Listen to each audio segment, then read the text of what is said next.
Good morning, everyone. I'm calling the meeting to order, and as you know, this is the Standing Committee on Public Accounts. My name is Laura Lee Nichol. I'm the MLA for Cole Harbour Dartmouth and the chair of the committee. I will now ask for people to introduce themselves, starting with the member closest to my left. Good morning, everyone. My name is Danielle Barkos, MLA for Chester St. Margaret's. Good morning, Trevor Boudreau, the MLA for Richmond. Good morning, Larry Harrison, member of Colchester Musquodoboit Valley. Good morning, I'm John White. I'm the MLA for Glace-Main Dominion. Hi, everyone. I'm Lisa Lachance, MLA for Halifax, Citadel, Sable Island. Good morning, everybody. Braden Clark, MLA for Bedford South. Morning, Nolan Young, MLA for Shelburne. Thank you. And to my left, we have Gordon Hebb, counsel to the committee. And to my right? Kim Langell, committee clerk. Thank you. And we take note that we also reminding everyone to put their phones on silent, and that we have members from the Auditor General's office here present as well. And today we have on the agenda officials from the Department of Service Nova Scotia, Department of Public Works, Build Nova Scotia with respect to government procurement process and practices. And I'll ask each of the members, our witnesses, to introduce themselves, starting with the member to my left. Good morning, Chair, Committee. Dave Benoit, President and Chief Executive of Build Nova Scotia. Good morning, Donald Maillet, the Executive Director of Construction for Highway Programs. Good morning, Gerard, Jessome, Chief Executive of Engineering with Public Works. Good morning, everyone. Peter Hackett, Deputy Minister of Public Works. Good morning, everyone. Joanne Munro, Deputy Minister of Service Nova Scotia. Good morning, everybody. Chris Mitchell, Chief Procurement Officer. Thank you. And I understand you have other members of your staff sitting behind you. Do you wish to acknowledge those? You will in your notes. Thank you. So on that, I will open it up to notes and who wants to speak. Given your opening remarks, Deputy Hackett. Thank you, Chair. Good morning, everyone, and thank you for the opportunity to be here this morning. As I mentioned earlier, I'm Peter Hackett, Deputy Minister of Public Works. I'm joined here today by Gerard Jessome, our Chief Executive of Engineering for Building Infrastructure, Mark Peachey, our Chief Engineer for Highway Operations, Don Maillet, Executive Director of Highway Engineering and Construction, and Tonya McLellan, Executive Director of Building Infrastructure. At Public Works, one of our greatest responsibilities is building and maintaining public highways, roads, bridges, government buildings, courthouses, and museums. Advancing these important projects is a big job, and like many provincial departments, department counterparts, we regularly depend on the province's procurement system to access the goods and services we need to pull these projects together. Over the last few years, our economy and the economies around the world have experienced a major shift. We've seen significant inflation, labor shortages, and supply chain disruptions. There's only so many workers, there's only so much building materials, and as our population grows, building hospitals, schools, homes, and other projects become harder for everyone involved, both in the public and private sectors.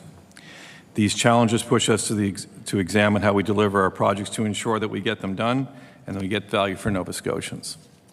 In some cases, that means change. Recently, I sat before this committee and talked about how we can stage highway projects rather than doing them section by section. This phasing isn't just for highway projects, and an approach we can adopt to increase market competitiveness by creating smaller packages that will allow a greater number of firms to submit proposals for our work.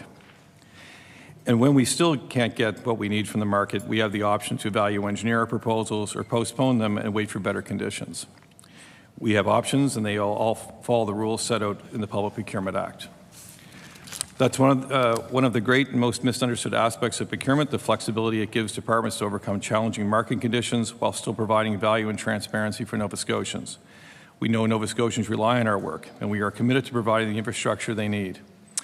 Thank you, and I'll pass it over to my colleague, Deputy Munro, for her brief opening remarks as well. Good morning. And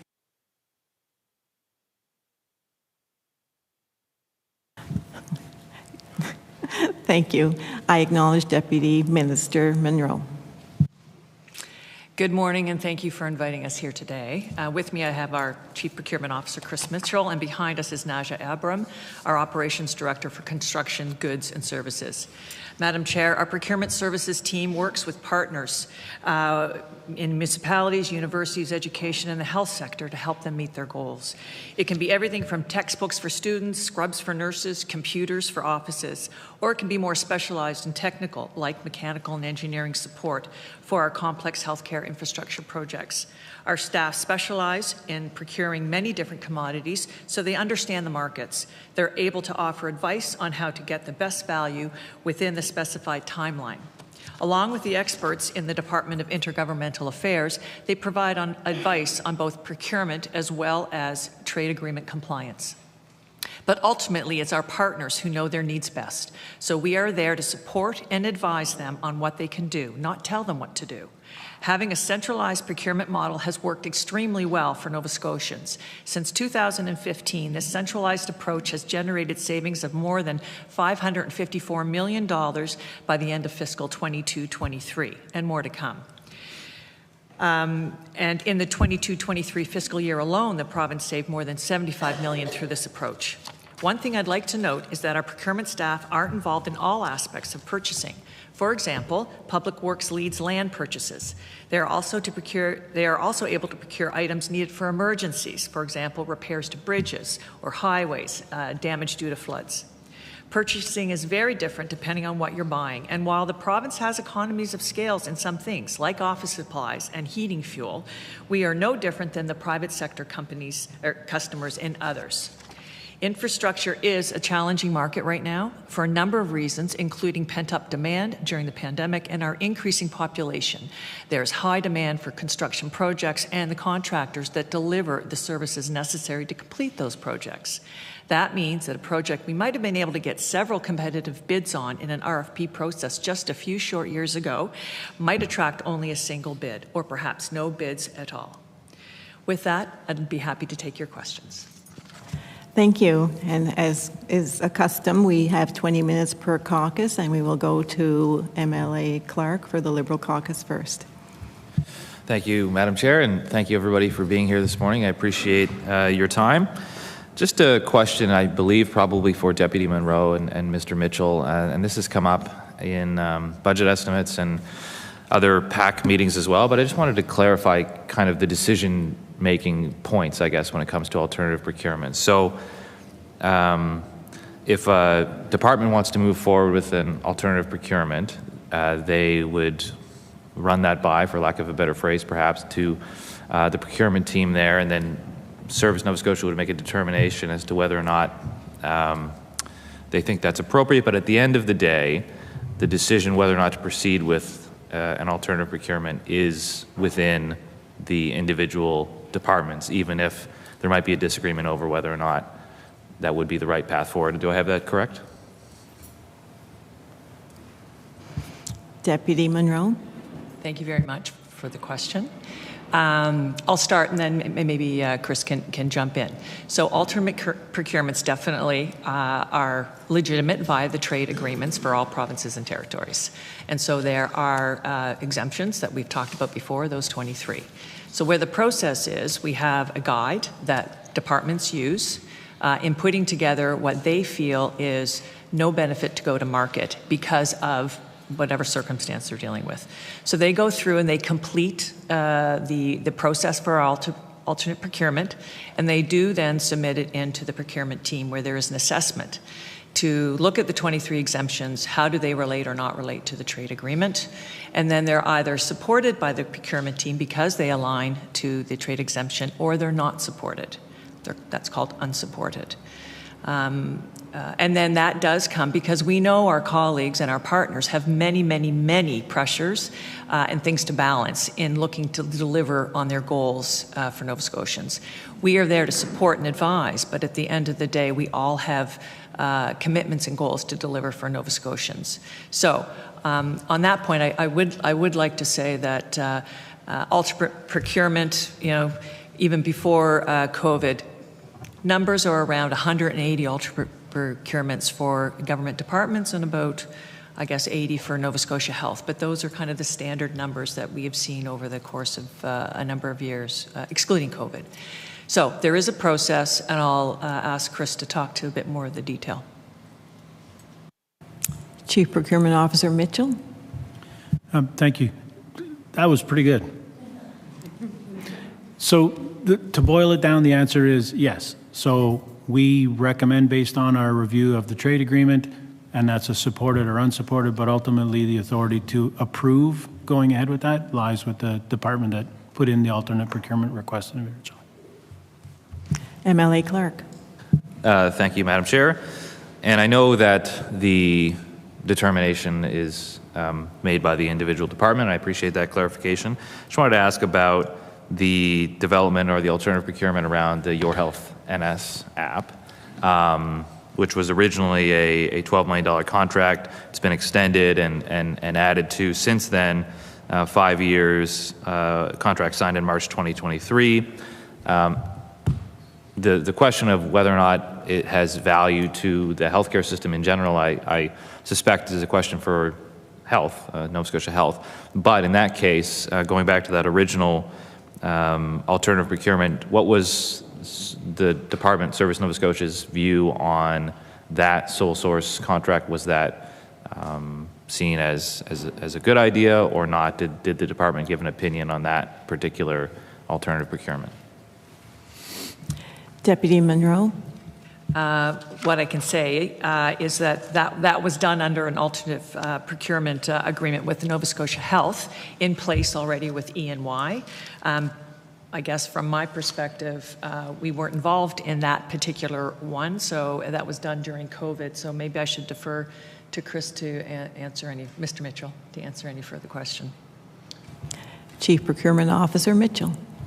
Yeah, so I think there's been a bit of conversation regarding how we got to the actual alternate procurement in that situation.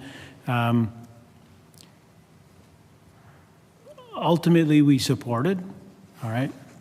The question about whether we should have been included earlier in the process is still up for discussion, but it was supported, yes. MLA Clark.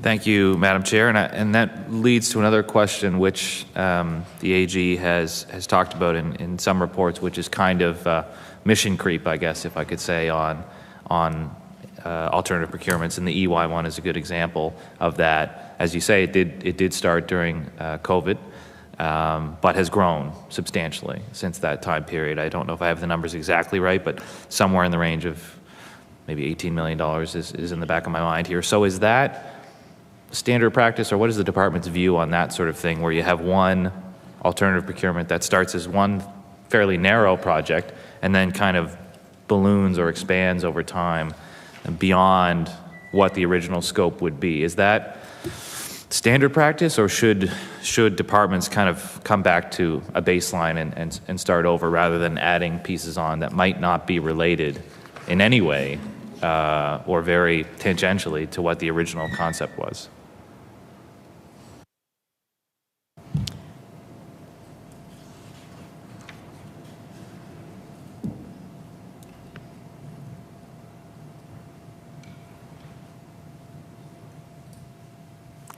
Deputy Munro. Thank you, Madam Chair. Thank you for the question. So this certainly came up through the OAG audit, and so we appreciate the work that the Auditor General has done for us. And this was one of the three for Service Nova Scotia that we accepted. And so on that note, I'll defer to my colleague for further comment. Mr. Mitchell. Thank you, Madam Chair. So the recommendation that the deputy is referencing is the Auditor General suggested that whenever there's an extension to an alternate procurement, it should come back. We should create a process where that can come back to the procurement organization to re-review or re-evaluate whether the circumstance is still the correct circumstance and whether in fact the alternate procurement still exists or whether it should go to market. So we're in the process now. We have a deliverable of that a little bit later on in the year to have those come back now and be actually evaluated by the procurement team to reestablish whether in fact it's still an alternate procurement, and if it is, if the circumstance originally selected is still a viable circumstance for the extension that you're sort of asking about. MLA Clark. Thank you, Madam Chair. And question around, I guess, the level or dollar value, I guess I should say, of alternative procurements. As you say, Deputy Munro, you know, the absolute number maybe hasn't changed that much year over year, but the dollar value has in some cases. And I wonder, does the department have a perspective on where the province should be at in terms of alternative procurements? How do we know when we're going too far on this? You know, nobody disputes that they are necessary at times. I agree with that, of course, but I'm just wondering, does the department have a view on, are you comfortable, I guess, with the level of alternative procurements that are being used right now in terms of the dollar value in particular, not just the number that are being given out? Deputy Munro.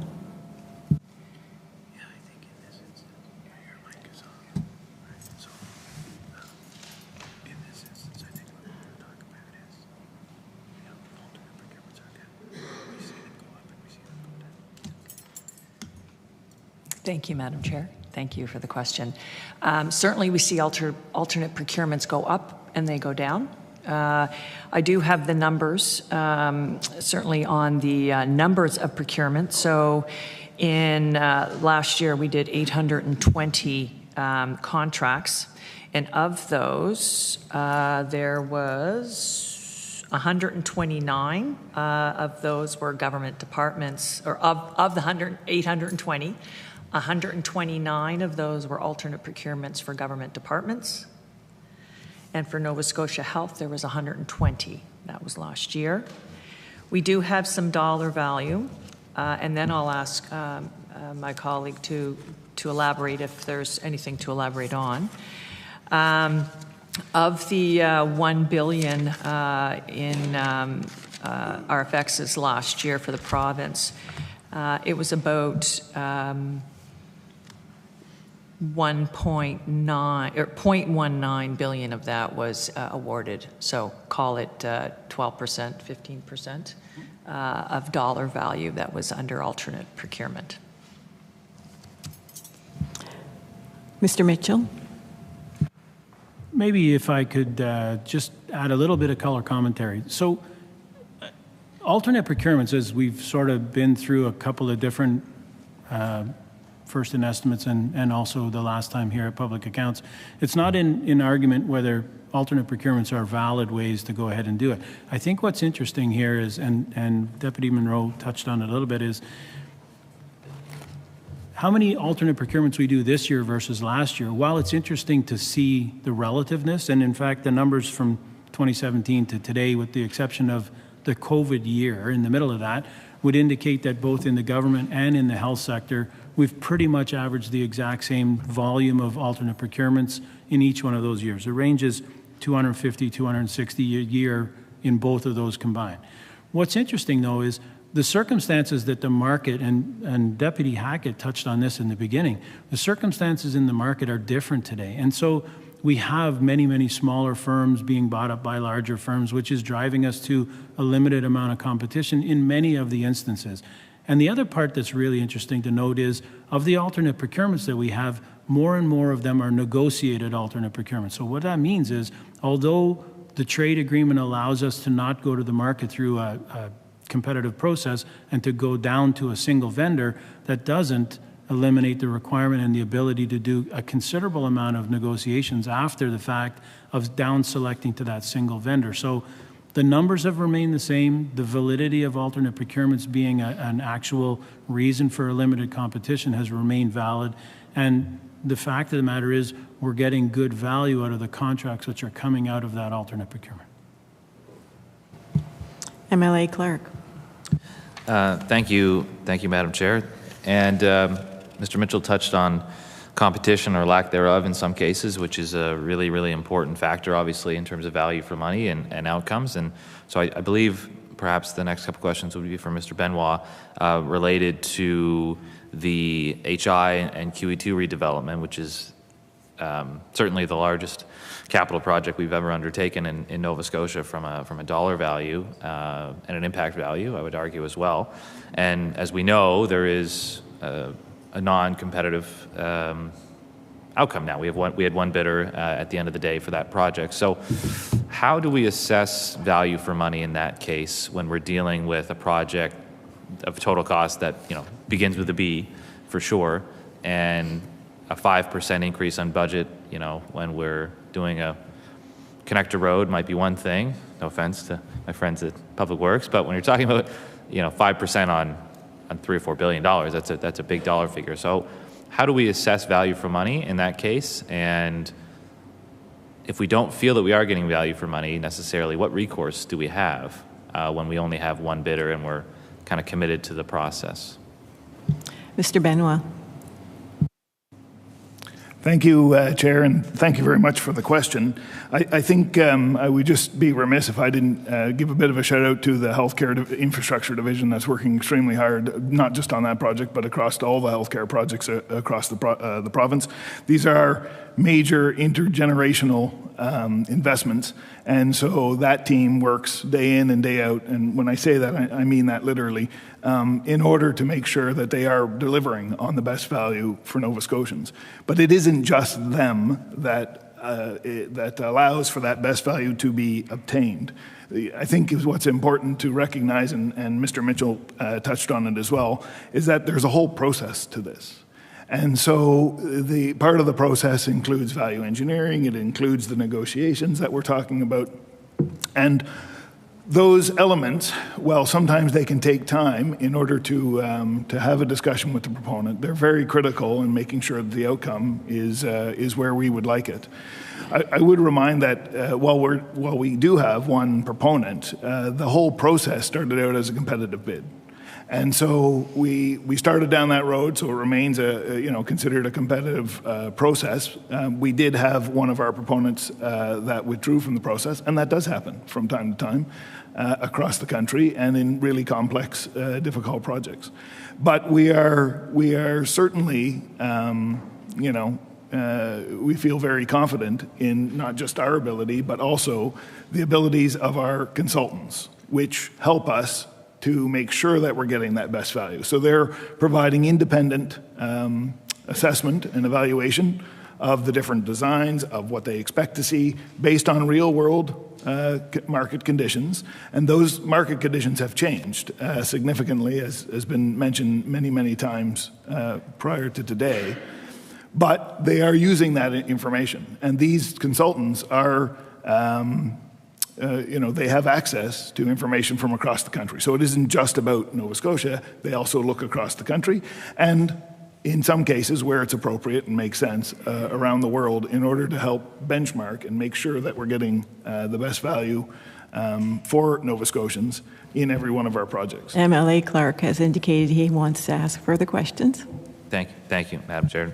Mr. Benoit, I just wanted to ask you quickly about the budget as well. So we've asked the Minister of Health about this also, and I'm just curious, does Build Nova Scotia have a budget figure somewhere on the total cost of the project? And if so, when will that be finalized and made public for Nova Scotians? Mr. Benoit. Thank you very much, Chair, and thanks for the follow-up question.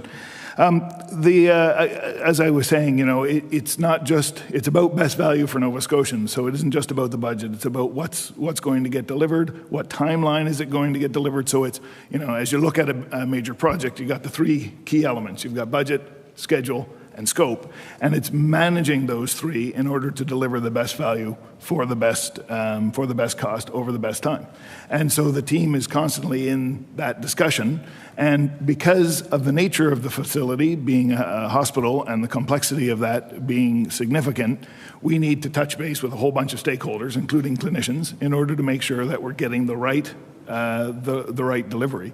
And that process is ongoing and continues to move forward, and it remains in that open procurement and a collaborative process, certainly with our builder.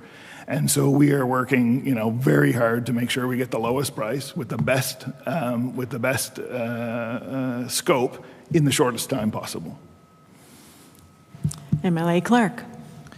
Thank you, Madam Chair. How much time do I have? 2 minutes or so? Almost 3. Thank you.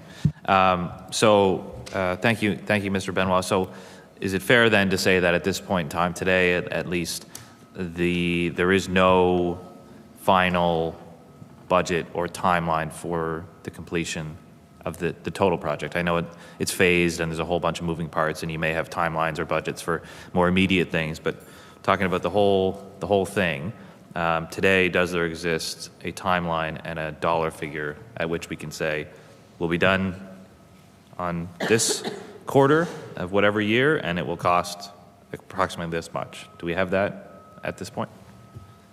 Mr. Benoit. Thank you, and thanks for the question. So the short answer is that this is the process that we're in. So we're doing wave one, which is the most urgent needs of the healthcare system, and we expect that to conclude at towards the end of 2024, and that's when we will be able to see the final design, or not see, but we'll be able to say this is the final design, this is the cost, and this is the schedule. So that's the process that we're working through right now in developing those 3 parameters. MLA Clark. Thank you, Madam Chair. So if I understand you correctly then, Mr. Benoit, so the goal is by the end of this year, 2024, we will have those precise figures, or as precise as they can be. I know it's always a moving thing, but by the end of this year, we should have fairly detailed numbers on cost and timeline for the overall project. Is that right, by the end of this year? Mr. Benoit. Yes, just to clarify, for wave one, yes. 1 minute, MLA Clark. Okay, thank you. How many waves are there? Mr. Benoit. Thank you for the question. And so we'll have to cast our minds back to December 15th, 2022, when the announcement was made that we were pivoting on the HI and that we were making it into waves. Part of that effort was about planning Central Zone. And so that work has been ongoing, planning Central Zone.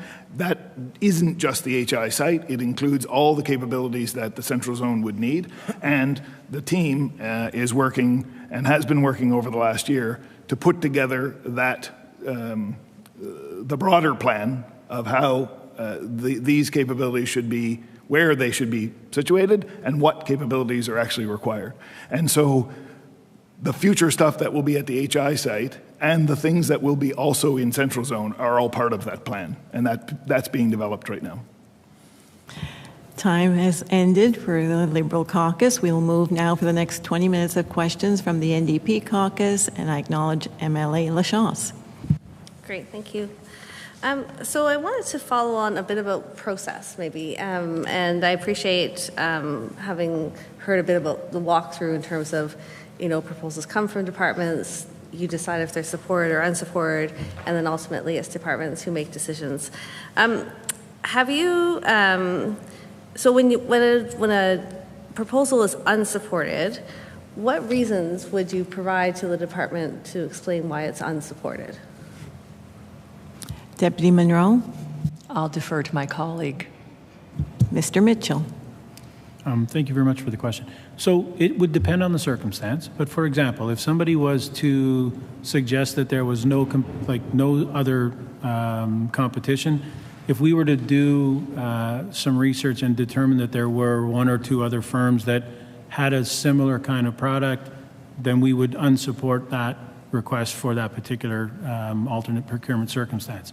If they made an argument that said they wanted to get for continuity or compatibility, if you like, but we did a review with them and determined there was a certain number of items that they already had, but that there were other vendors who could sell something easily plug and play or compatible, then we might unsupport for that reason as well. So it really depends on the circumstance that they put forward. And I think, I could say that in all instances, we would work with the department who put that in to determine if, in fact, there was a circumstance that could fit. Not hunting for one to not go to market, but to determine whether there's a different way. Because a lot of times, people don't have as good an understanding of the alternate procurement circumstance guide that we would like them to have. And so oftentimes there's a back and forth to determine, but ultimately, if they aren't able to demonstrate the reasons that are laid out in the trade agreement for why you're able to not go to market competitively, then that's when we would return an unsupported or not supported. MLA Lachance. And so when you respond to a department with an unsupported analysis of an alternative procurement arrangement, what are the potential impacts of that?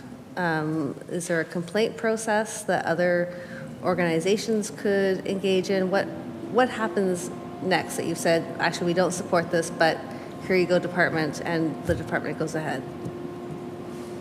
Deputy Munro. Thank you, Madam Chair, and thank you for the question. So what would then happen is, if it's unsupported, it would be driven by a vendor complaint to either go through legal or trade, challenges, and that's their prerogative. The team does have a complaint process, and I'll let Mr. Mitchell elaborate on that. But there is a process, and obviously, we would look to say, how many times have we been challenged with an unsupported, and since we became a shared service back in 2015, to date we have not had a trade or a legal challenge on an unsupported file that went to market. Over to you. Mr. Mitchell. Thank you very much. Maybe just allow me to rephrase that, because I think it's important. As soon as the alternate procurement is unsupported, it's returned to the department that submitted it. They have a number of options that they can then take. So as was determined early on in the comments here, the deputy ministers of those departments take in everything from legal opinions to financial opinions, political. This is but one of the pieces of information. So unsupported doesn't necessarily mean that they will not go ahead with opening a contract with the firm that they had identified in the alternate procurement. The complaints piece, the Deputy Munro is absolutely correct. There's a complaints program or a process which we have, and it's laid out in our sustainable procurement policy. An unsupported alternate procurement does not necessarily drive a complaint. What a complaint would come from is if there is a vendor, as an example, who did provide a submission to an RFX or an RFP, and they were unhappy with the way the thing went, they can actually lodge a complaint. An alternate procurement process does not necessarily lead to a complaint, but the numbers that Deputy Munro indicated that we have since 2015 not been legally or trade argued successfully, if you like, on a complaint, is in fact true. And I would say that is a result of us being incredibly careful with when we go to market, how we go to market, if we don't go to market as a result of our review as to whether an alternate procurement circumstance is valid or not. The fact that we haven't been litigated against is it's not a perfect one-for-one, but it's a fairly good indicator that we've been doing a pretty good job making sure that we take to market those things which we should, and then when we do take them to market, we do them in accordance with the way that we've designed the RFP. MLA Lachance. And I appreciate that perspective. But I guess, when I hear that no complaints have been taken or been brought forward since 2015, so almost a decade at this point, I guess I wonder, is the process fair and accessible? And have you evaluated this? And how does it compare with other jurisdictions? Because, I think what, we all want government procurement to be fair and transparent and thus have the process done right. It would seem unusual that there hasn't been a complaint. Deputy Munro. Thank you, Madam Chair, and thank you again for the question. So we have to go back to what our job is, and our job is to help our department colleagues, our partners, to deliver on their goals for Nova Scotians. And I would change our language, not from complaint to a challenge, with an alternate procurement that has been unsupported. And as we've talked about, departments need to take in a lot to assess their next steps when there is an unsupported LP. I will defer to my colleague on the fairness, but it is open to all proponents in any particular space, and the fact that when we go forward and it's gone to market unsupported, there's obviously a real rationale, and there's been no uptake or availability in the market, and we just know in the last couple of years that it's been a very challenging market. So to elaborate on that, maybe I'd ask my colleague. Mr. Mitchell. Thank you, Madam Chair. So to be a bit clearer, so when I say there hasn't been any challenges, there's been no legal court challenges, there's been no trade challenges. There have been complaints. In fact, in any given year between 15 and now, we would receive between 2 to 5 vendor complaints, which are, and that's complaints to either procurements which the province has taken to the market, or they could represent complaints to municipalities taking things to the market or other institutions for which those vendors can provide a complaint to the Chief Procurement Officer. We set up a board to do that review. And so to the MLA's point, it would seem odd if we hadn't heard any in the last 10 years. We do see them. They go from a low of probably a couple a year to maybe as high as 3 or 4. They're all done, reviewed. A response goes back to the complainant as to what the results of that review uncovered. It's not a litigative process, so it doesn't deal with matters of significant disagreements in fact or significant legal challenge. What it does is it is designed to take a look at the process, determine if there are some things which we can improve the next time the process goes around. A letter goes back to the complainant, who always retains the ability to take a legal challenge if they like. That's the part which we are indicating there has been no legal challenge to date that has gone to court. MLA Lachance. So earlier in response to some of the Liberal questions, you noted that there had been 129 alternative procurement agreements in the past year by government departments and 120 by Nova Scotia Health. And so I'm wondering, of those, what percentage of those were unsupported? Deputy Munro. All those alternate procurements were supported. MLA Lachance. So just to clarify, in the past year, there were no unsupported alternative procurements.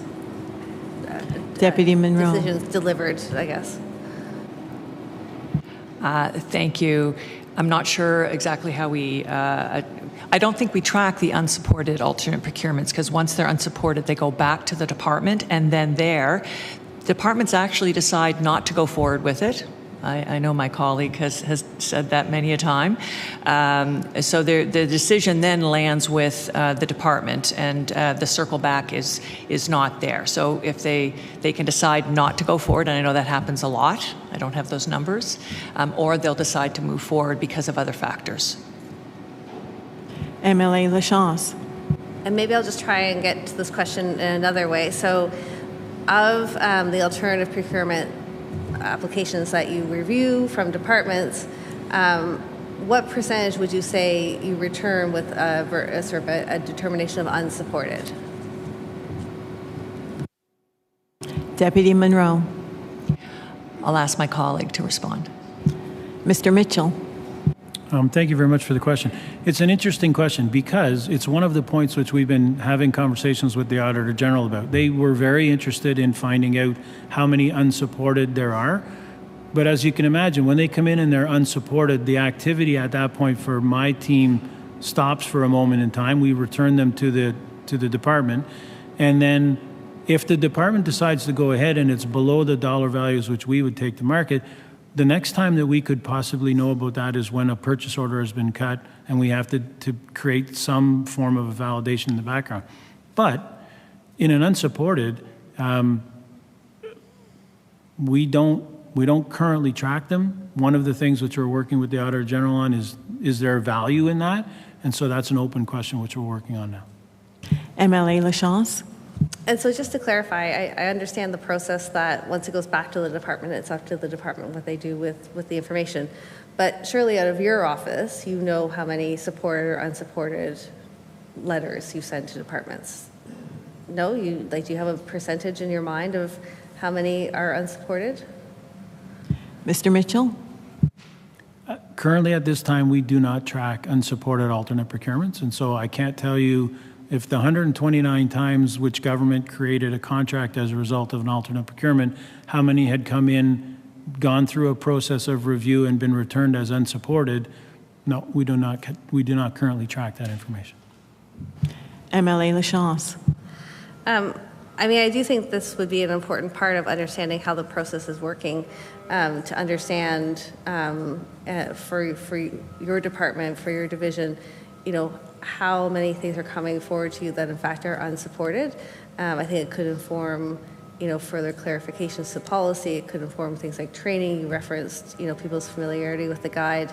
And it would probably lessen the workload of your division if people were, in fact, understand the guide better and thus not resulting in having unsupported decisions. So I think that would be really important information. You mentioned negotiated alternative procurements, and I'm wondering if that is a formal part of the policy, and if so again, of these numbers from last year, 129 government, 120 Nova Scotia Health, how many of those in the end became negotiated alternative procurements? Deputy Munro. My colleague, Mr. Mitchell, will answer. Thank you. Mr. Mitchell. Thank you very much for the question. First, for the question just prior to this, unsupported Alt-Ps, the other thing to understand is often when they go back unsupported, and you heard Deputy Hackett mention this, they turn into RFPs. So a department might ask a question about, is this an alternate procurement circumstance that's valid? If it goes back as unsupported, no, it's not, then oftentimes that they reassess the time requirements and we take them to the market as an RFP. Sorry, and the question that I got stuck on the question before, your most recent question was? MLA Lachance. So what I was interested in was how many are negotiated alternative procurements? Mr. Mitchell. Thanks, Madam Chair, and thanks for the reminder. So the answer is the terminology negotiated or alternate procurement is one which we use as far as in an alternate procurement. Once, as I mentioned, the only difference between an alternate procurement and an RFP is there's no go-to-market to down-select to whoever the highest bidder was in an RFP. You've skipped that step, gone to, as a result of a bona fide circumstance, you've gone to that particular vendor. But there's a great deal of contract negotiation that still exists in that, and that's done often, well, very often, in a coordination between the department and my team, because we are there to help them through negotiations in the RFP process, and so it just makes perfect sense that we would still be there to help them in the contract negotiation part, which comes out as a result of an alternate procurement award as well. MLA Lachance. And so I'd like to shift and look specifically at one of the exemptions so that the Auditor General had highlighted. So the Health and Social Services exemption is used, and the Auditor General, of course, warned it could lead to being used inappropriately to avoid procurements needing to undergo a competitive process. And I'm wondering if you can tell us a bit, if you have the numbers, so how many times has this specific exemption been used last year or in years prior? And your department accepted the recommendation to define a policy and process for this exemption and set a target of just 1 month from now. So can you let us know the progress on that revision? Deputy Munro. Thank you, Madam Chair, and thank you for the question. To respond to how many times we've used it very, very few times. And as we've talked about in the previous visit to PAC, the health and social services exemption is language in the CFTA right across the country, and then each province works within their process and policy to set out the parameters, like in alternate procurement. So that work is underway, and we have obviously, yes, accepted that OAG recommendation. We need to work very closely with IGA, Intergovernmental Affairs, on that because of the trade requirements. And we do want to be helpful to departments when they look at that exemption, because they still will be coming in. There still will be discussion and dialogue as to whether or not there is alignment to that or not. Work continues, and I'll ask my colleague to talk about where we are in those discussions. MLA Lachance has indicated she wishes to ask another question. Well, and perhaps Mr. Mitchell will answer this, but I wanted to understand if you'll meet your target of 1 month from now in terms of the development of this policy. Deputy Minister Munro. Thank you, Madam Chair, and thank you, MLA Lachance. Yes, we will. MLA Lachance. And as well, in response to the Hogan Court report, your department said it would add a conflict of interest declaration to the alternative procurement form for the approver by April 1st. Has this happened? Deputy Munro. Yes, the form has been amended. We're now just in implementation mode to get it up on the system, etc. I do believe that's accurate. They're nodding in the room. MLA Lachance. Great. And I'll try and ask a question that can possibly be answered within a minute and a half. In the Auditor General's 2023 financial report, there were 6 ongoing control weaknesses identified in the department. One related to the vendor management policy. So has the vendor management policy been updated? Deputy Munro. I'll ask my colleague, Mr. Mitchell, to respond. Mr. Mitchell. Thank you, Madam Chair. So it's still underway. The answer is we've been working with our federal colleagues and our municipal in the area HRM colleagues to ensure that the vendor community gets a same look and feel to vendor management, that whether they're in a contract management situation with the province, the federal government, or the municipal area. So we have the bones of it created. We have the structure that we're looking at it created, but it has not been implemented yet. MLA Lachance. I think the commitment for that was spring 2024. So will that happen still in the spring? Mr. Mitchell. If I could, thank you for the question. It is likely we will be in a next draft, but whether we are going to be actually implemented and out doing vendor management with the vendor community, probably not. But we will be also working with them to try and ensure that they're aware of what's coming from that vendor management system from the province of Nova Scotia. Your time is up. Thank you. Time has ended for the NDP Caucus. We will now go into 20 minutes with the PC Caucus and MLA Young. Thank you, Madam Chair. I'm wondering if you could tell me, how does the market for construction projects differ from what it was like 5 years ago? Deputy Hackett. Thank you, Chair. Thank you for the question. I'll start, and I can give it over to my colleagues and be more specific in those areas, but in their construction areas. But if you go back 5 years ago, before COVID, the market was always pretty much the same. It didn't really go up a lot. We didn't have a lot of demand. We sort of had our budgets were much smaller than they are today, and we were able to sort of get projects out and deliver those projects. And we had a fair number of vendors that would bid on those projects, and so competition was good, and the value was good, and the predictability was good. We knew that interest rates were staying pretty normal, inflation was staying pretty normal, so we weren't looking at pricing was coming in relatively what we would estimate as a bid for a price. We were pretty close to what our bids were. So, and this has really been like that for a long time. I've been with the department for over 25 years, and it was sort of like that a lot. Sometimes it even went down the other way, and we didn't have a lot of bidders because we just didn't have a lot of work.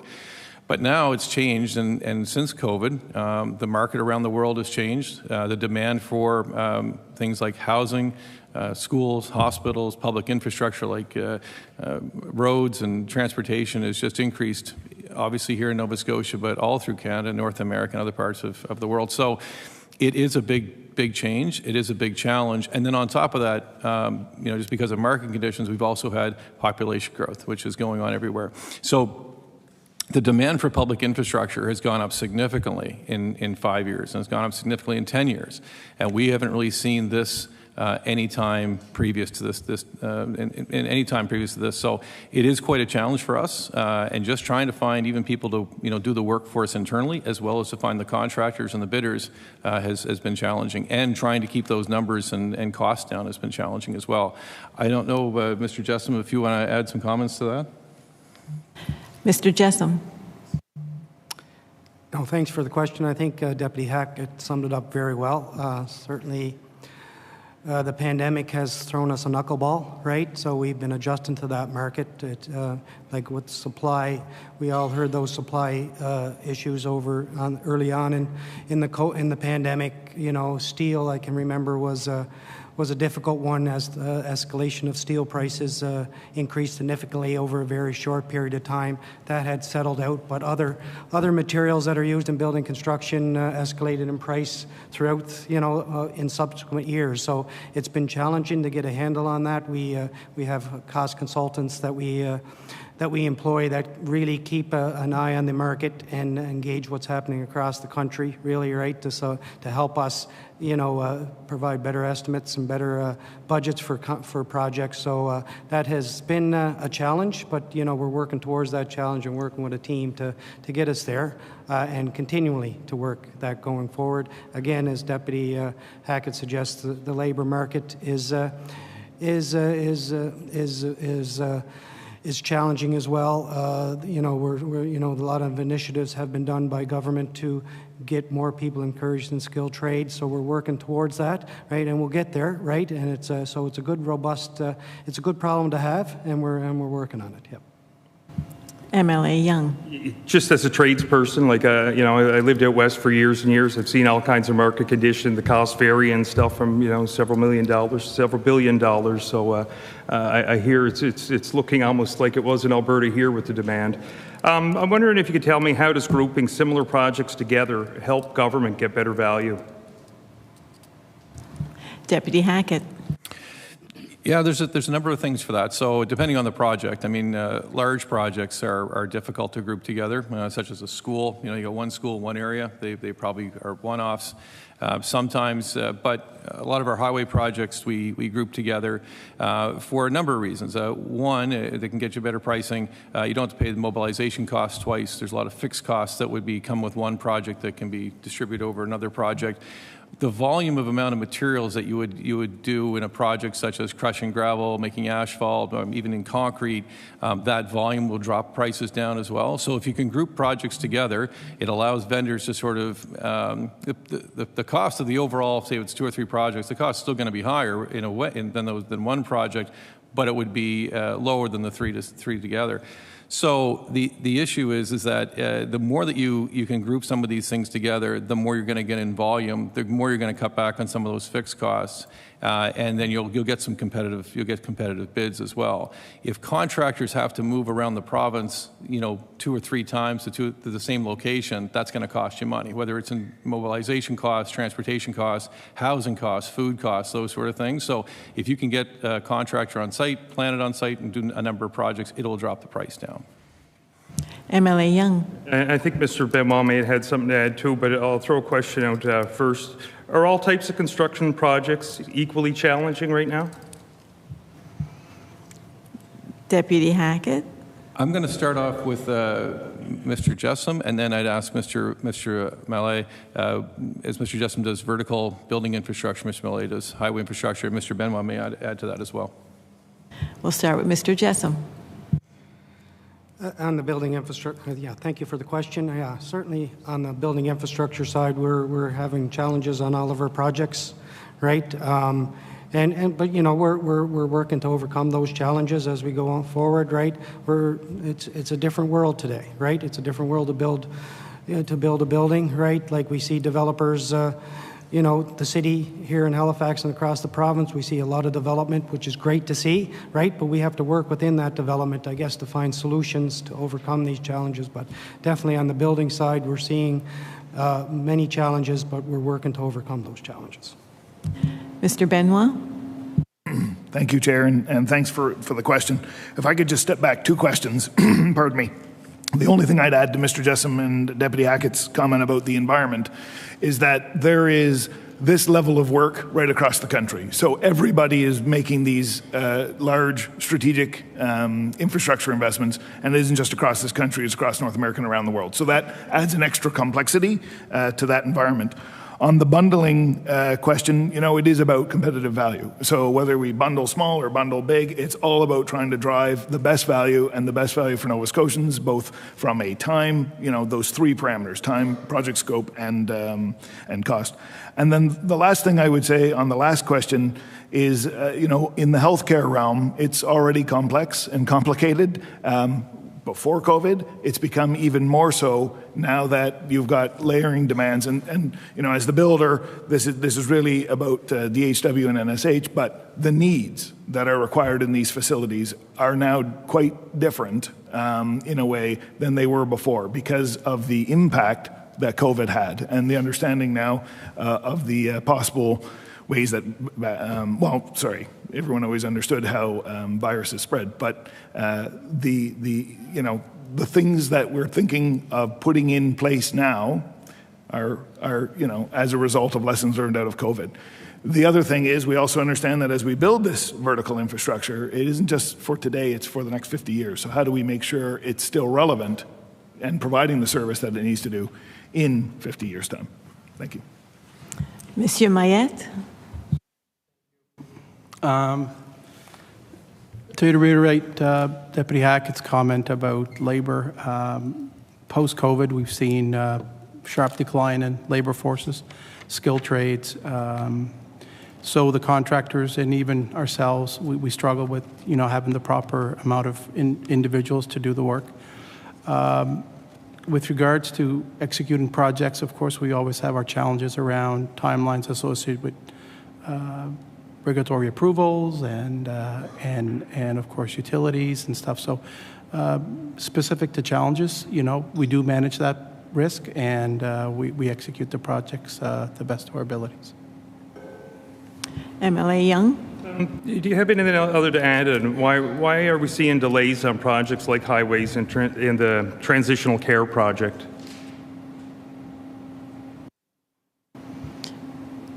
Deputy Hackett? For highways, I'll ask Mr. Maillet to answer that, and transitional care will be Mr. Benoit. Monsieur Maillet? Delays, yes. Of course, timing of tender calls can cause delays depending on what time of the year you call a bridge, for example, in the sequence of construction.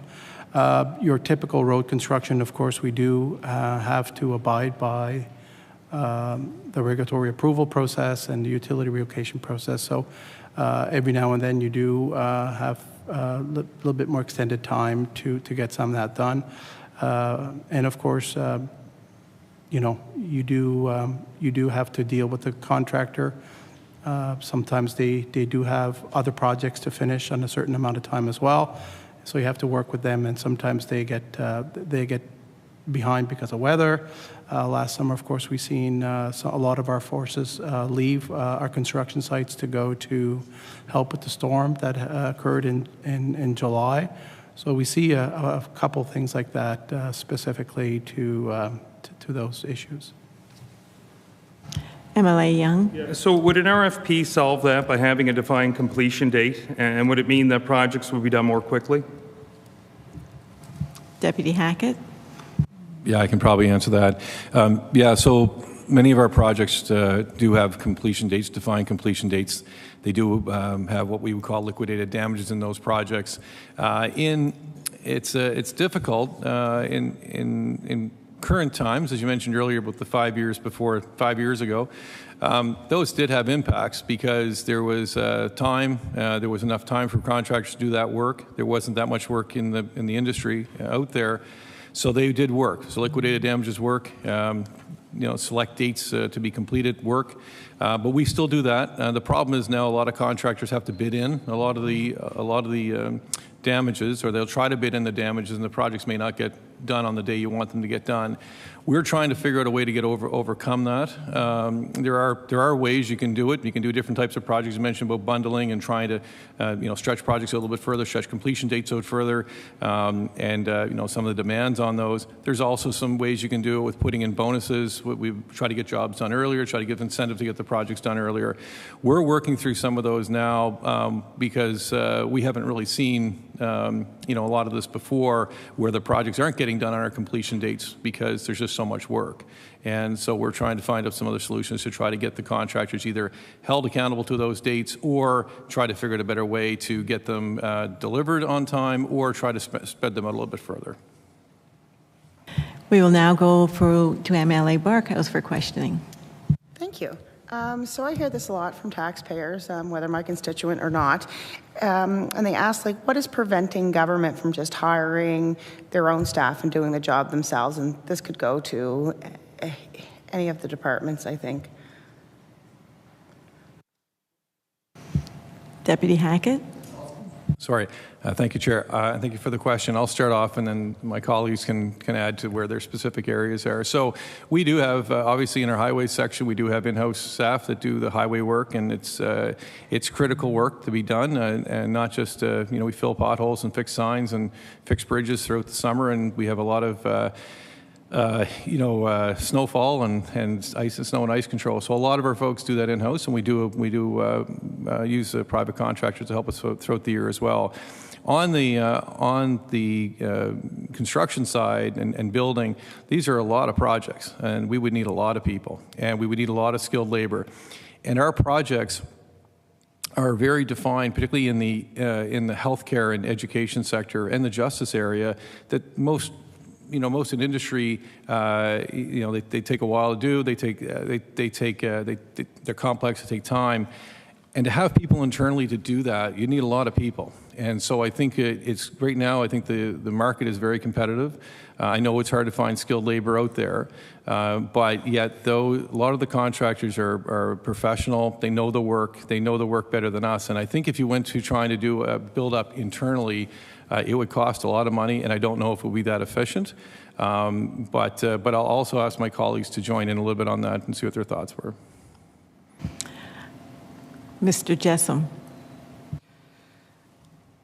Yeah, thank you for the question. Yeah, Mr. Deputy Hackett summed it up very well. I think it's just the amount of work that we do.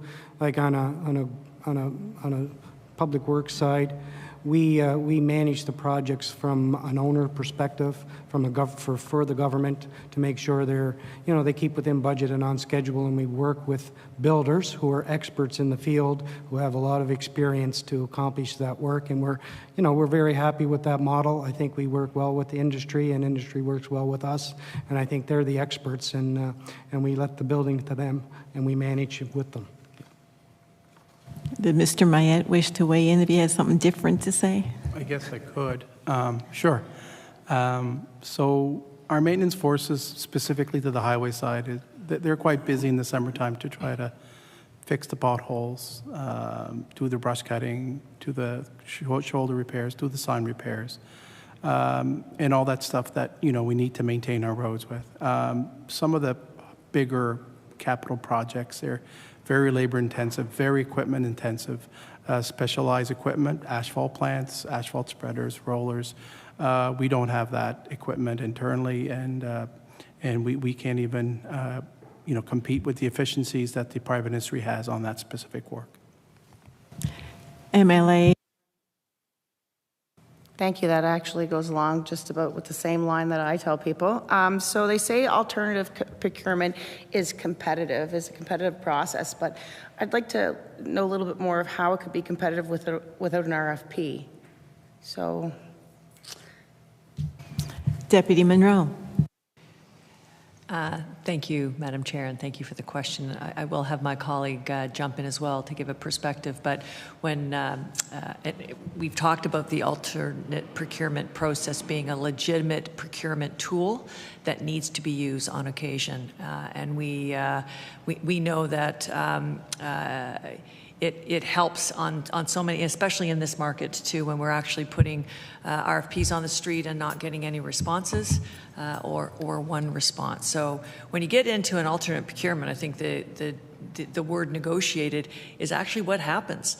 We actually sit down with the proponent at the time who's been singled out, who wants to contribute. The negotiations start, and that's the process to drive value with an alternate procurement and with the particular proponent. So it's the phraseology, really, but I'll ask my colleague, Mr. Mitchell, to elaborate. Mr. Mitchell to elaborate. Thank you, Madam Chair.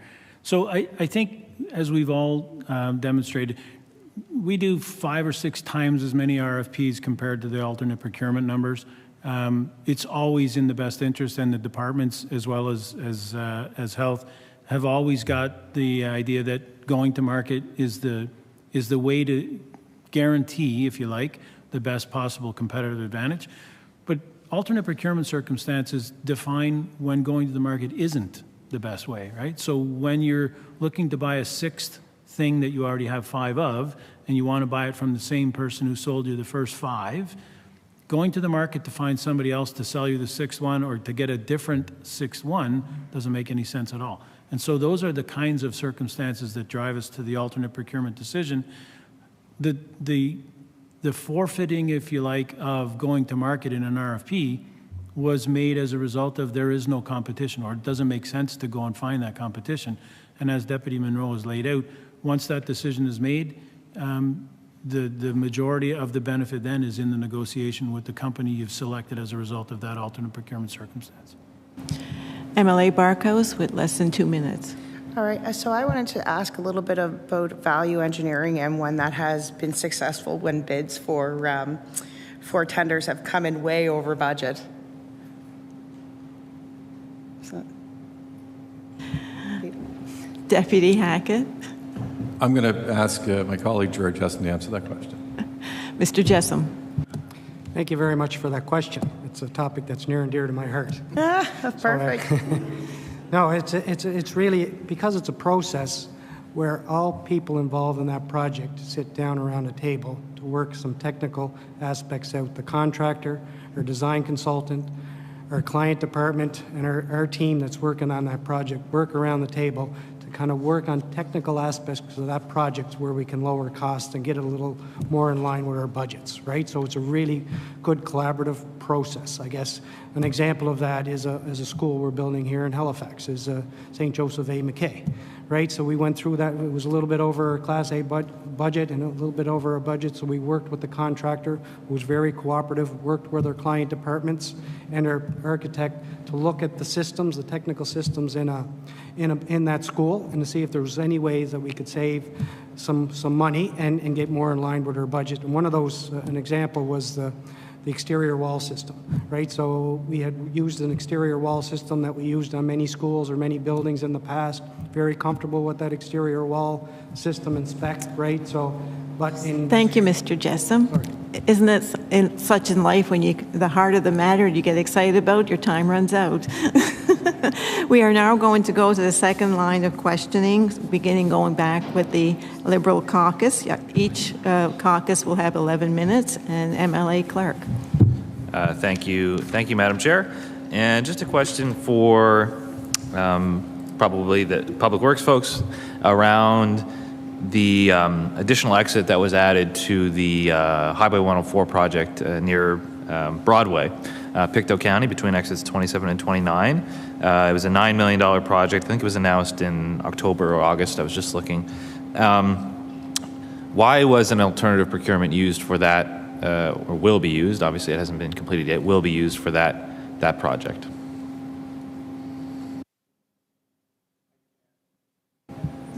Monsieur Maillet. Thank you, Madam Chair, Emily Clark. Broadway is affiliated with the P3 project. We have a fairly thorough project agreement with DNA. A lot of that's got to do with maintenance of the project as well. So there's a lot of intricacies as to what binds us through that process with the project co. We felt at the time that it was better to negotiate that work with the project co and to proceed with that work through that group. MLA Clark. Thank you, Madam Chair. And Mr. Maillet, perhaps you could answer this as well.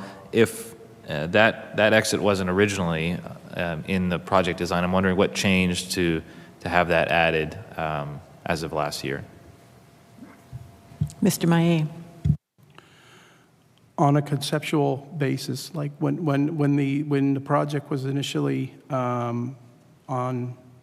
discussed, I guess, on a planning perspective, there was always talk about possibly having two interchanges constructed.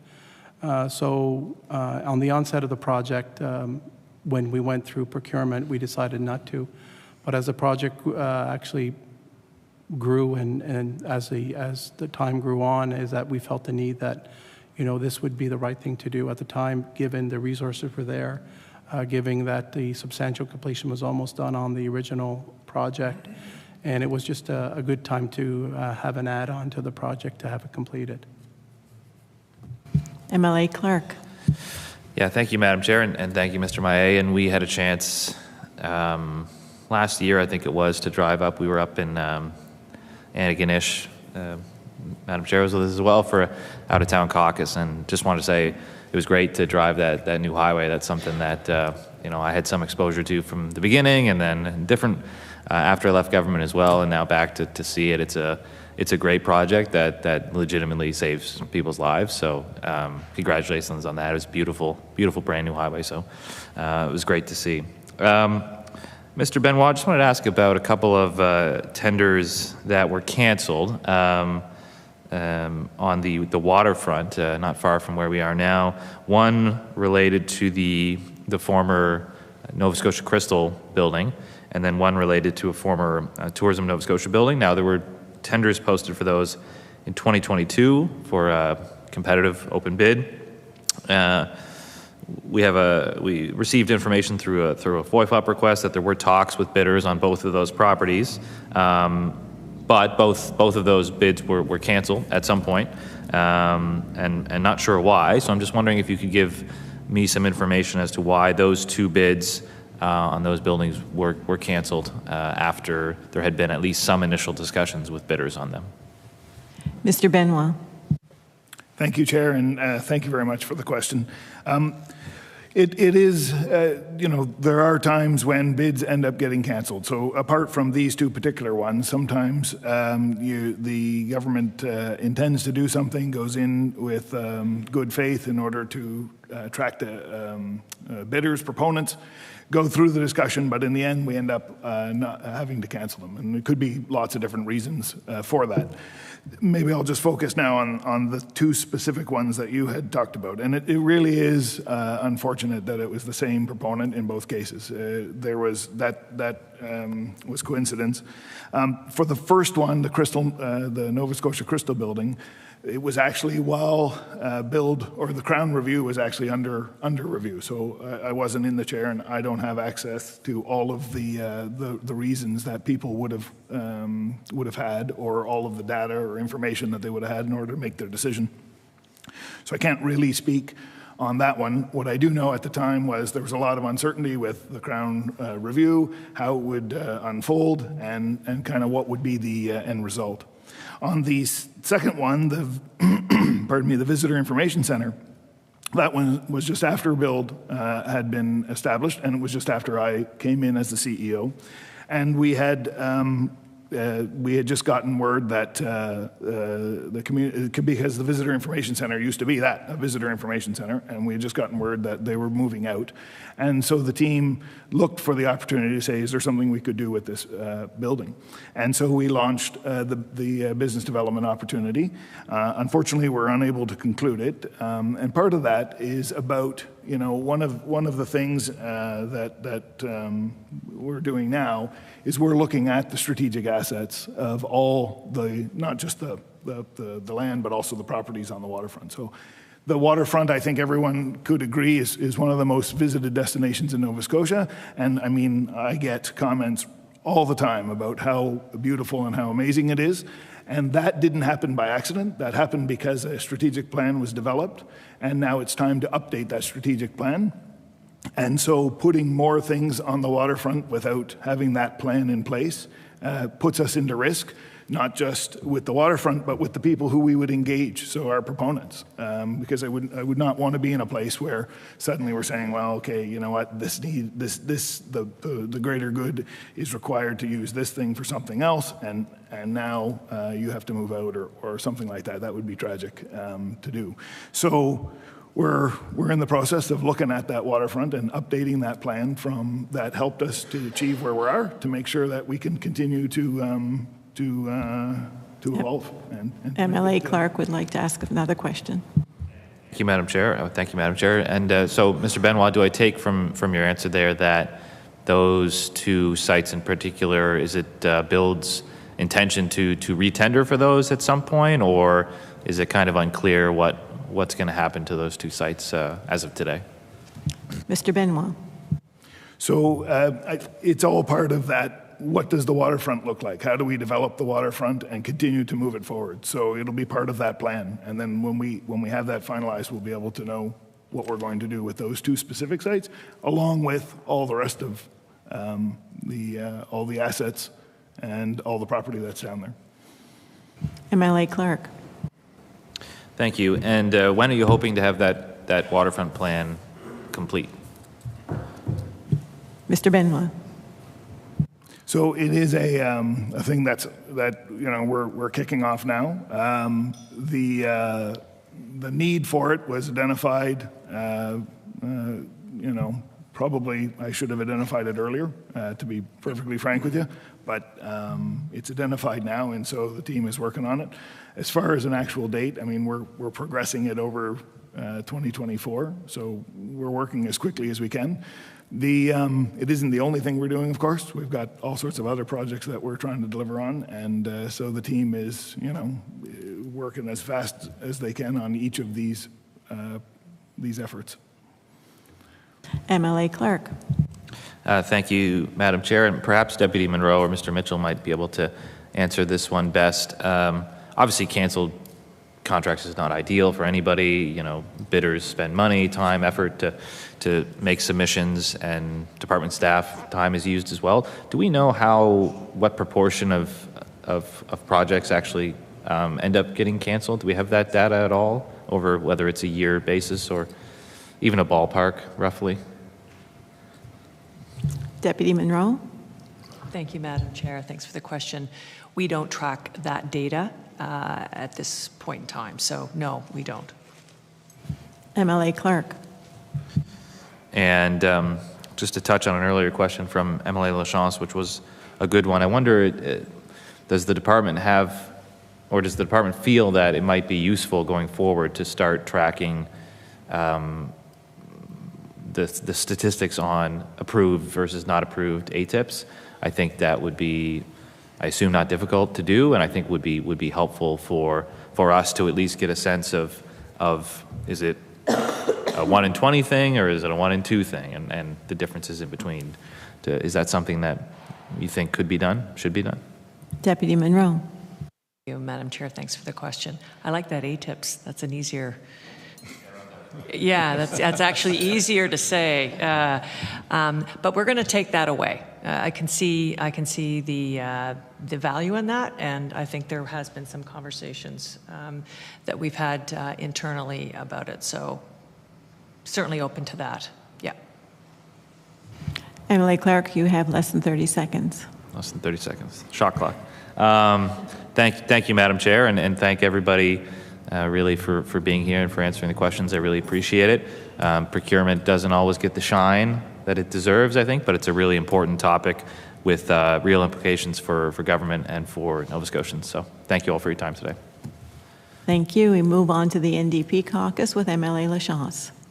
Thank you, and thank you to MLA Clark for setting up my first question really well. So, which is about, public procurement is different than private sector procurement for a number of reasons, right? And one of them is the desire to achieve value for money, to make sure that that things that are being built are safe and meet other objectives like accessibility, but also things like economic development and supporting the development of folks who can bid on different types of contracts and that sort of thing. So I think there's a range of public policy objectives for public procurement.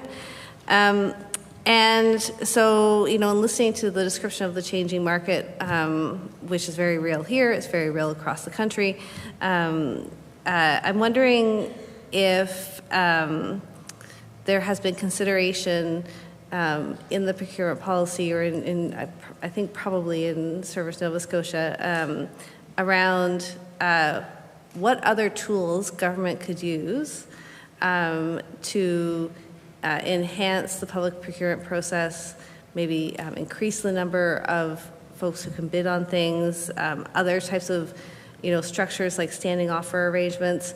So I'm just wondering, more broadly, how are we taking what's happening in the market and considering how to meet the objectives for the money that we spend on behalf of Nova Scotians? Deputy Munro. Thank you, Madam Chair, and thank you, MLA Lachance, for the question. So what I'd like to, and I know my colleague is biting at the bit on this one, but what I want to make clear for the members of the table is that of our public procurement, which I talked about, 820 contracts last year, but well before that, and savings of $544 million since 15. In our tracking, 75% of that goes to Nova Scotian firms. So, and we're tracking to do more and more with Nova Scotian firms, and even on the smaller, below the threshold limits of the free trade agreement. So we are very focused on, it is a driver for economic development in the province.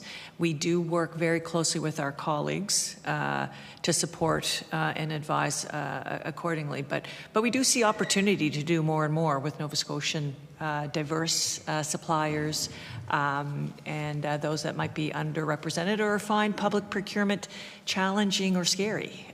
So I think there's something that we can do there, but I'm going to let my colleague respond. Mr. Mitchell. Thank you, Madam Chair, and thanks very much for the question because it's exciting. Procurement is doing all the things you just mentioned. We're continuously reaching out into the diverse small vendors. We've done numerous community outreach in there, found out that, the majority of those firms are in the 5 people or less, do less than $500,000 annually in their sales. And so they're really, really good opportunities for us to create policy to push business from government into those diverse communities, for certain. But it's also on the vendors who sell to us. So the social, economic benefits of, either getting bids from additional people who, as the deputy mentions, might not otherwise. And so we do a considerable amount of community outreach to ensure. We run reverse trade shows in order to demystify or create a sense of confidence for small vendors in Nova Scotia that we really are a good place to come and do business with. We're fair. We pay our bills. We do all the things that doing business with public versus private vendors companies is a good idea. And so all of those are rolled up into what we put into our sustainable procurement policies in order to try and create the conditions that allow government to be aware of those kind of vendors who would like to sell to government, to do the outreach to get those vendors interested in coming to government, and in all of those cases, creating the circumstances that allow us to create some advantage for them where we can. So it's great, and it's work that's ongoing and has been for quite a while. MLA Lachance. Thank you for that. And Deputy Munro, you mentioned 75% going to Nova Scotia firms. So I'm just wondering if that's percentage of contracts or the dollar value going to Nova Scotia firms. And I'm wondering if you could talk a bit more about your diverse supplier engagement. So do you have some numbers at this point in terms of Indigenous vendors, African Nova Scotian vendors? How do you track that information? Deputy Munro. Thank you, Madam Chair, and thank you for the question. I've got answers to your first two. So the 74% is dollar value, and of the RFPs awarded, 91% go to Nova Scotia firms. And on the other question, I'll defer to my colleague. Mr. Mitchell. Thank you, Madam Chair. So the answer specific to the Indigenous and the African Nova Scotian is really unique, and it's really fascinating because we have done, I think, 3 surveys. I could be wrong. It could be 2 or it could be 4, but I believe it's 3. And we've gotten great feedback from them. So everything from asking questions like, how do we confirm an African Nova Scotian business versus one which sadly might claim to be in order to get the benefit but not really be. And so we're working with them on everything from creating a registry with government, which would allow them to self-regulate who designates as, in that case, an African Nova Scotian or an Indigenous firm, and then getting feedback from them about the types of products, goods, and services that they actually create currently and would feel as though there's a market to sell them to government. So I don't have the exact specifics of how many businesses. I know we've done some work in the past that's actually collected some of that. We did receive a bit of hesitancy from those businesses of wanting to be on a database. So the federal level example would be to allow them to create and maintain that database themselves, and so have autonomy and ownership of that. And we would just have the departments made aware of what that registry is about, who they could actually touch from a vendor community perspective. And then we'll need to look at shaping some policy which drives the procurement requirements to those areas based on some discussions about their ability to fill, the desire from government for what kind of results you would like to obtain from that sort of focusing of the procurement effort. But I think right now there's a considerable amount of interest in ensuring that everything we've done, so Deputy Munro mentioned, dollars spent in the past fiscal year, 74% to what we define as a Nova Scotia local business, but 91% of the contracts awarded actually by quantity in the last fiscal year went to Nova Scotia firms. So I think it was in this question, but it may have been one before. That puts us on a very good point comparative to our provincial counterparts on both sides of us, the federal part as well. And so we're doing really well. The fact is Nova Scotia vendors have a great product, and we're getting it out to them. MLA Lachance with under 3 minutes. I have some questions for Public Works and specifically regarding the Auditor General's report on Hogan Court. So in that, the Auditor General recommended that your department sign contracts with private sector partners prior to work commencing. And I believe the department has accepted that recommendation, but the target to do this is not set until 2025. And I'm wondering if you can talk about why that can't be done quicker. Deputy Hackett. Yeah, so we do have a process in place to move forward to get that done by 25, as it said in there. I am going to put it over to Gerard Jessome as he worked with on that particular part of the Auditor General report. Mr. Jessome. Thank you for the question. Yes. Yeah, so this process is ongoing. Improvements are being made all the time with regard to quicker finalization of contract documents. In a building construction project, the current finalization of plans is signatures on all red seal documents, which is all the design drawings, all the specifications. It's quite a lot of documents to sign for one particular project. We refine that now. It's all digital, right? So the turnover for those signatures are very much quicker than had been in the past. So we're continuing to improve to ensure that we meet the objectives of the Auditor General. MLA Lachance with a minute left. Okay. And the MOU that was signed between Nova Scotia Health and Cresco, why was it signed with this developer and not the property owner? And where did that decision come from to sign that? Deputy Hackett. Yeah, so that contract would have been with the Nova Scotia Health, and not with Public Works. So we wouldn't be able to answer it. You have to ask them. 42 seconds remaining, MLA Lachance. I do understand that Public Works was tasked with preparing a cost estimate for leasing the property, but that Nova Scotia Health contracted an external consultant. So I'm just wondering why it wasn't done in-house in the end. 20 seconds, Deputy Hackett. I think that would be a question for Nova Scotia Health as well. Why they decided to go down that road. If we provide them with a cost estimate and they did something different, that would be their decision. Thank you. And your time is up, so we will go to the PC caucus for the next 11 minutes with MLA White. Thank you, Madam Chair. So earlier you talked about the advantages of bundling projects together, and how that makes them more attractive to bidders. But I'm curious if there's times when pulling a project apart, breaking it smaller phases, is the right decision. Deputy Hackett. Yeah, we've done that on many projects in different ways. I guess sometimes we have to do that based on the budget. We may get bids in that are over our budget, or we think that we can get a better price by breaking it up. And we've done that on not many, but we've done it on the highway side and some on the building side. I'm going to ask Don Maillet if he wants to talk a little bit about the highway side. We've had a few contracts that have come in and we decided to change them up a little bit. Mr. Maillet. Thank you, Emily White, Madam Chair. You often have to look at the market and the size of the project that you actually have to procure based on what the capacity is in the industry as well. So sometimes bundling fairly large projects is conducive to the larger constructors. So we got to be careful of how we bundle and when we bundle.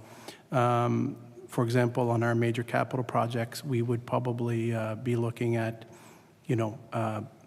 looking at the phasing of the project, and we would look at the type of work that's out there. So, for example, we would bundle a couple of bridges for efficiencies, certain section of the subgrade, and then in the latter parts of the project, we would probably release to paving.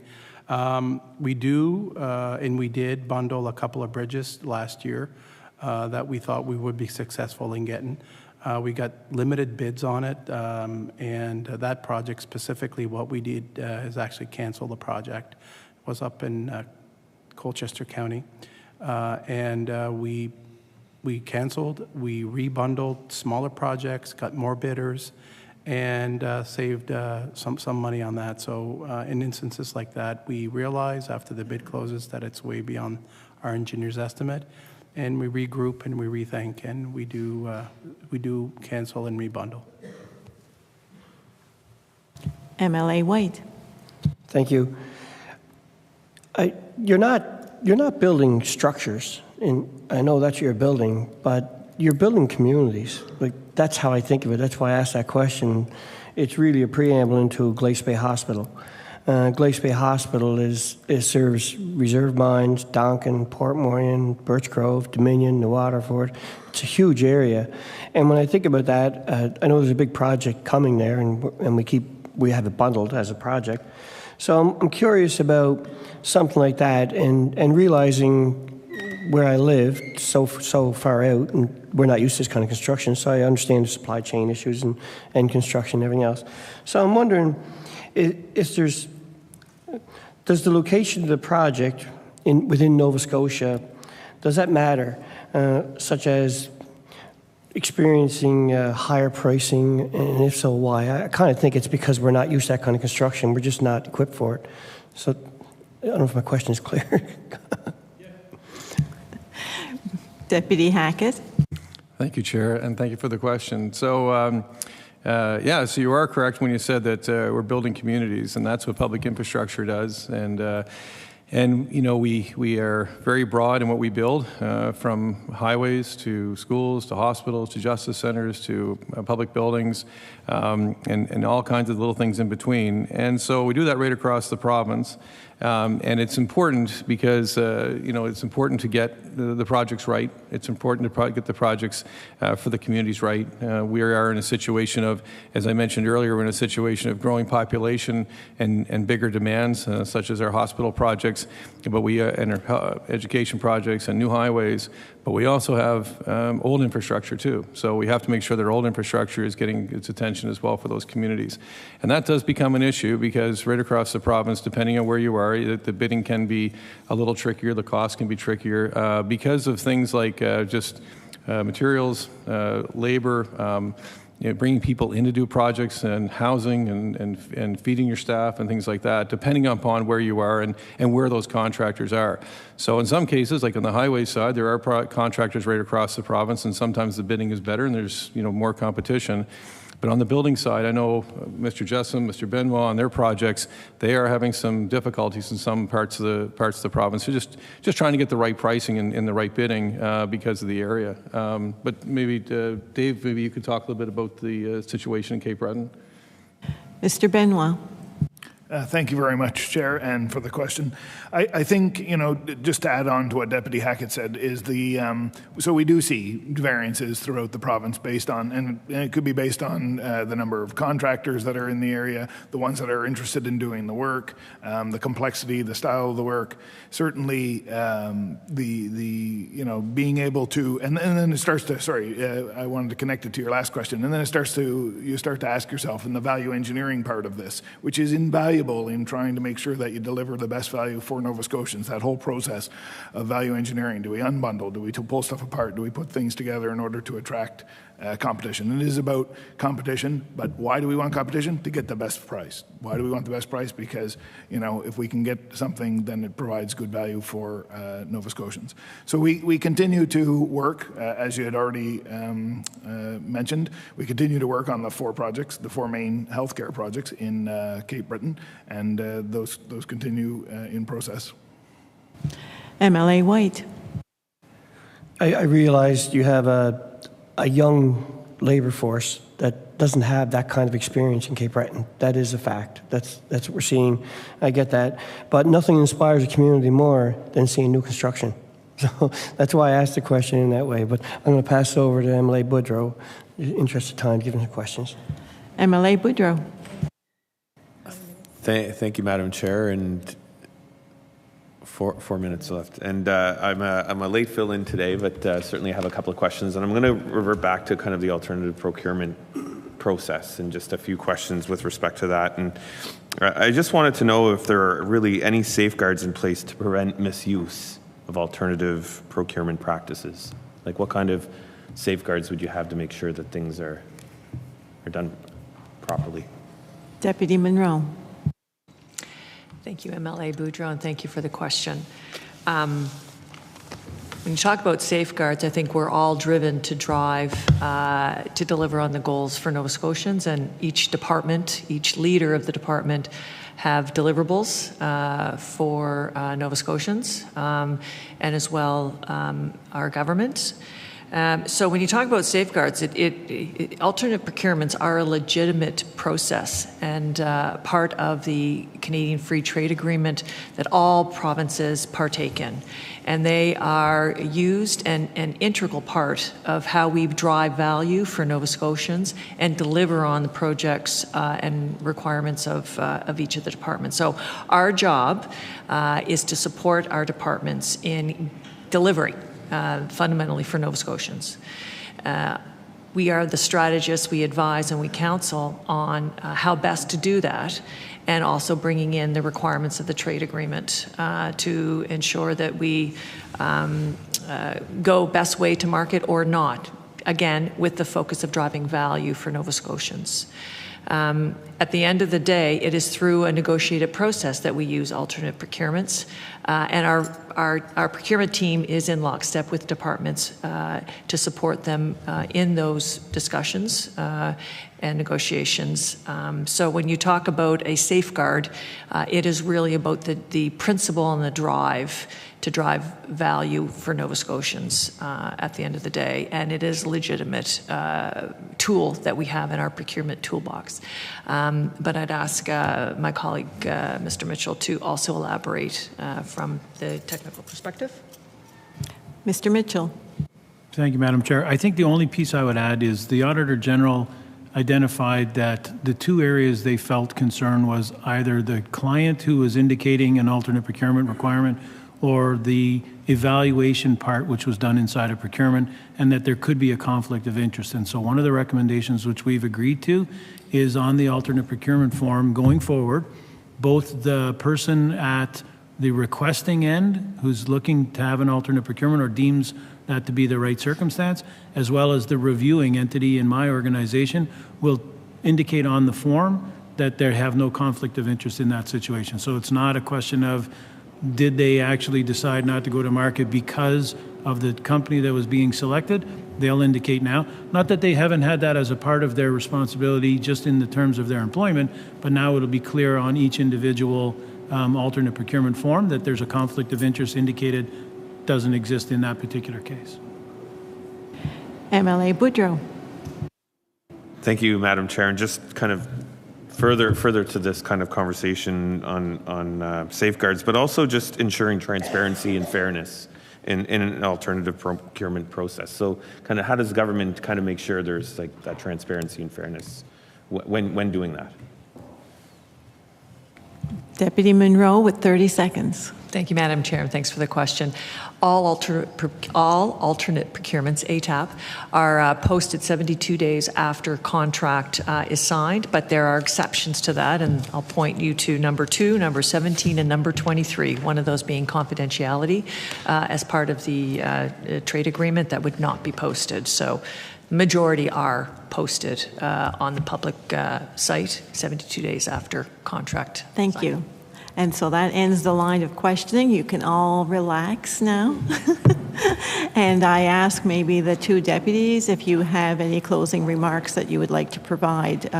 Deputy Munro going first. Thank you very much, everybody, and thank you for your questions today. It's always a privilege to be able to come to the committee, although stressful, and it does take some time to prepare, so hopefully we answered your questions. I would like to take the opportunity publicly to thank my colleague, Mr. Mitchell, and the entire procurement team for the absolutely great work that they do. And there's a lot of work that they do in driving value for Nova Scotians. So publicly, thank you to our Chief Procurement Officer, and thank you to the procurement team who are just stellar in their roles. Thank you. Thank you. Deputy Hackett. Thank you, Chair, and thank you to the committee for having us today. And as my colleague said, it's always a privilege to come here, and I seem to be here a lot, which is fine. It's always good. But I do want to say, echo the same thing to our staff at Public Works. I think the public has to realize or know that we have a lot of big projects, a lot of small projects, a lot of projects in our department. We have a lot of great staff, a lot of conscientious staff that try to deliver these projects on time, on budget, and to the best quality we possibly can for the people of Nova Scotia. And I think I just want to say thank you to all of them, because they are there day and night to put these projects out there, and they want to make sure that they get the best value for Nova Scotians. They're very conscious of the work that they do, and I just want to say thanks for all of our staff who put their work in every day. Thank you. And not to say no one else can give closing remarks, but I do, and they're all nodding no. So I thank you very much for being here today. It was very informative, and we'll end this part of the meeting. Thank you. I don't know if you want to take a recess while we sort of, while they leave or not? 1 or 2 minutes, recess.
I'm calling the recess over. We're all back here.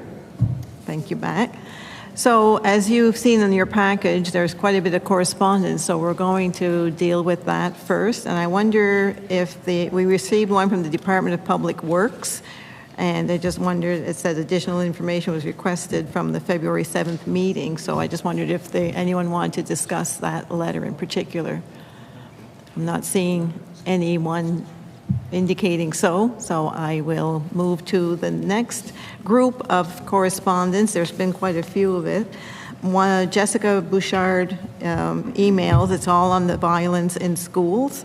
One from her, one from Paula Richardson, Susan LeBlanc, Braden Clark, and Laura Farthrope. And that would be it. So I just wondered if there's any discussions on it. I saw MLA Noel Young first, and I'll go to him. Thank you, Madam Chair. Just regarding the report and stuff, you know, I think there was an all-out campaign of emails that I got.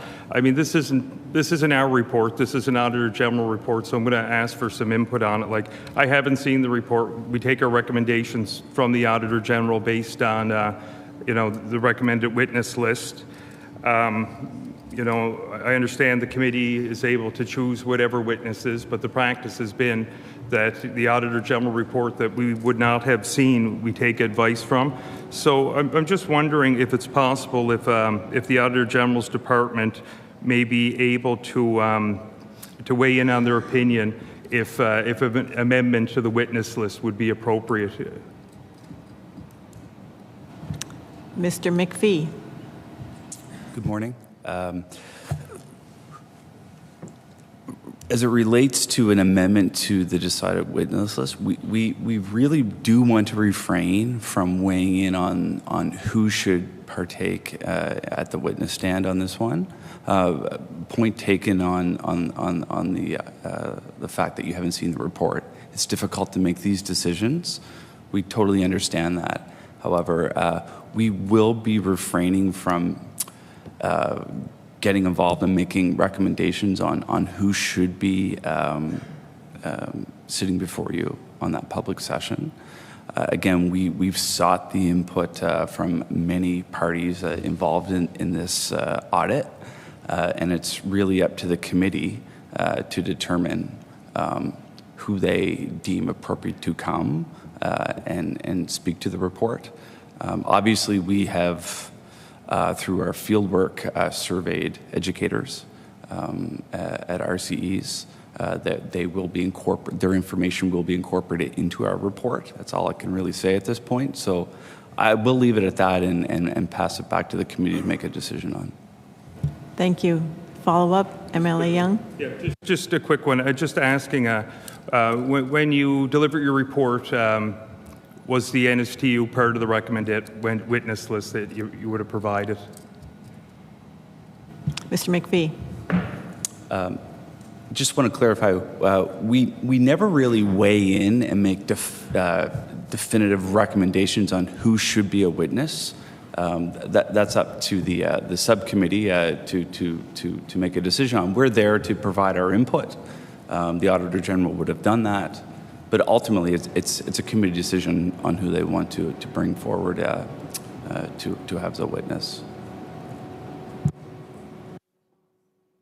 MLA Lachance. I mean, I think, obviously, MLA LeBlanc and I weighed in on this issue.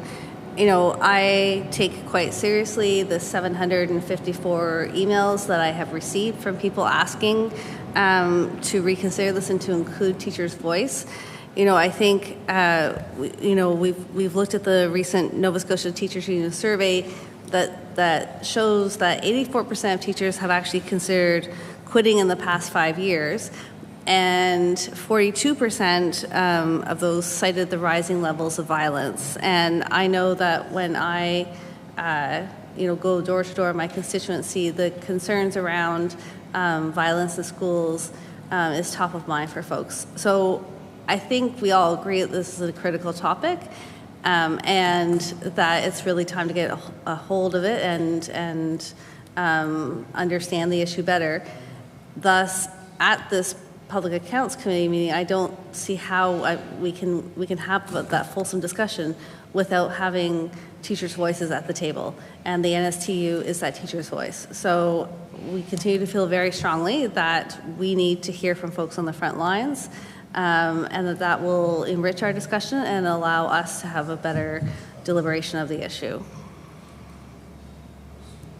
Thank you.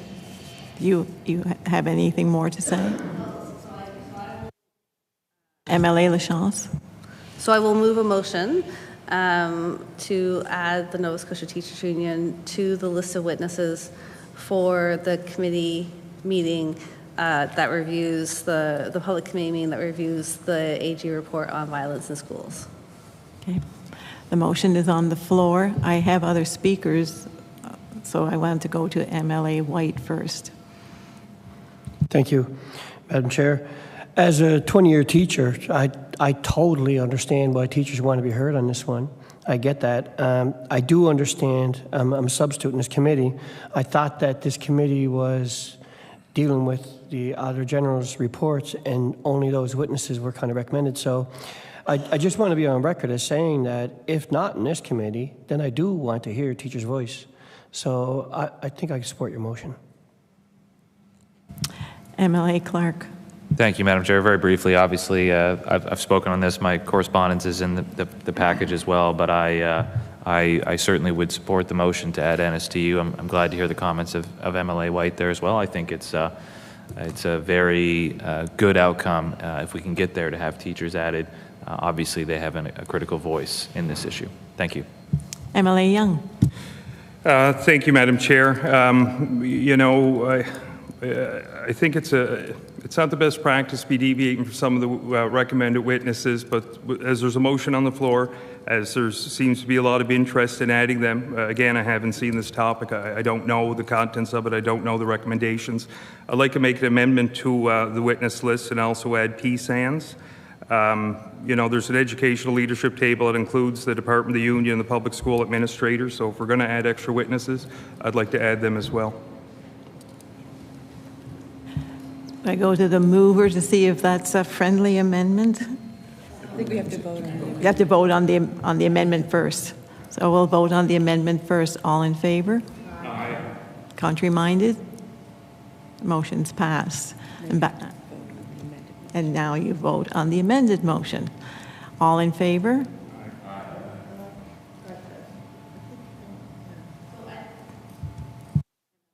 MLA Lachance. Okay, I just want to walk through. So we voted on the amendment that was my amendment to add NSTU, my motion, and then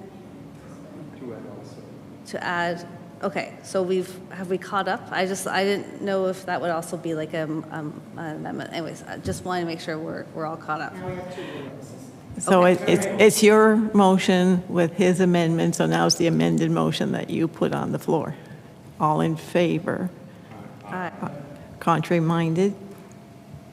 Motion's passed. And I just wanted to read for the public record that at the last meeting, it was agreed that the Associate Deputy Minister, Kathy McIsaac, was going to attend on behalf of the Deputy Minister McKinnon for the Department of Community Services for our meeting on April 24th. So it was agreed to make the decision public at last week's meeting because it was in camera. So I'm just putting that, saying it publicly. Now, the next item on the agenda is MLA Taggart's motion that was left on the floor at April 3rd meeting. And okay, I see MLA Young. Thank you, Madam Chair. Just as MLA Taggart's not here today, you know, most of the questions that were asked at that committee, they went back to the accountants or the lawyers based on advice, and they weren't at the meeting. I do feel that it would be important to reconvene this at a future date. However, after the meeting on the 3rd of April, there would have been a complaint filed by the former association, and we're not looking to impede in any of that process at all. So at this moment, I would ask for unanimous to withdraw that motion. There's a motion on the floor to withdraw this item off the agenda. All in favor? Contrary-minded? Motion's passed. So now there's a discussion for our next meeting. I guess is April 24th. Just to put it on the record when it is. That's to put it on the record. The clerk is whispering in my ear. I really want to acknowledge the clerk and thank her for all the work that she's doing. You're good too. A little silent partner over here. So, as no more official business, I say this meeting is adjourned. Thank you.